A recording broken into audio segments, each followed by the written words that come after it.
I think for many years, just to share a little bit about myself, that non-duality and spirituality really appealed to me because there was this idea of getting rid of myself and getting rid of my past and getting rid of everything I feel and everything that's been experienced so far.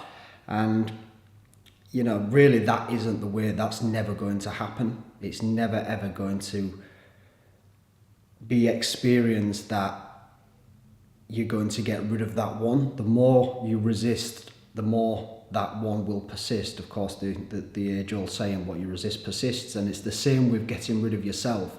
The more you try to come away from who you are, the more that who you are-ness is going to follow you, it's going to chase you, it's going to hunt you down, it's going to come and find you, and it's going to come and find you with a force.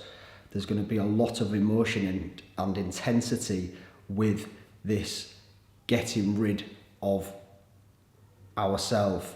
And you know, the advice I'd give to somebody that is trying to do that is trying to get away from who they are, is to not try to get away, but actually try and get into and familiarize yourself with the one that you are actually trying to get away from. Like, who is it that you're running from? What is it that you're running from? What is it that needs to go?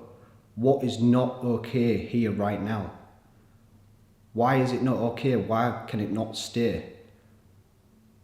And then the body will speak. There'll be more answers that come, and you start to get more of an understanding of what's actually going on. You get closer to reality. You get closer to yourself. When we ask these questions, when we stop trying to run, when we start, you know, it's almost like we're running this way, but really we should be running that way, back towards ourselves, back to the body.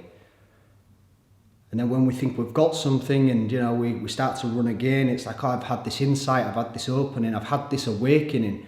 And, you know, we want to run forward with that. Don't do that. Come back again. What does that mean? I've had an awakening. Who's had an awakening? What is an awakening? And see what the body says again, then we go again, and it's just this cycle. We milk the body for everything that it's got to offer. We take what we can. And it's just this cycle. It's this cycle. We just keep going deeper and deeper and deeper and deeper into the wisdom of the body, and then we start to live in that way. We start to come back to the body as a first option, a first resort, opposed to what we all do, which is seek, you know, seek or resist, the two polarities of the human experience. So turn towards the body, see what the body's saying, see what the mind's saying. The mind is also included in the body. The mind is the body, and the mind's also a beautiful way to listen, certainly in the early stages, to what the body's saying. Like, how is it for the mind? How is it for the body? Well, if you ask the mind in a somatic way, then it will give you answers. And I say in a somatic way because if you ask the mind what's going on, you know, it's just going to instantly give you some nonsensical or shallow reason as to why you're experiencing what you are. But if you can just be more patient, listen more deliberately and intentionally to the mind, it will take you into the body. It will take you into the body. You will go deeper into the body, deeper into reality, deeper into who you are. And that's what we all truly want to know. We want to know, who am I? You know, we're all on some level, maybe not consciously, hardly ever consciously, but we all want to know, who am I? What am I?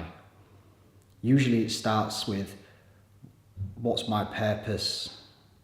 Who am I in this world? Working class, middle class, upper class, educated, not educated. We always have these things added on, but the first question that comes is that of self-definition. Who am I? And allow that to come into the body. see what it says.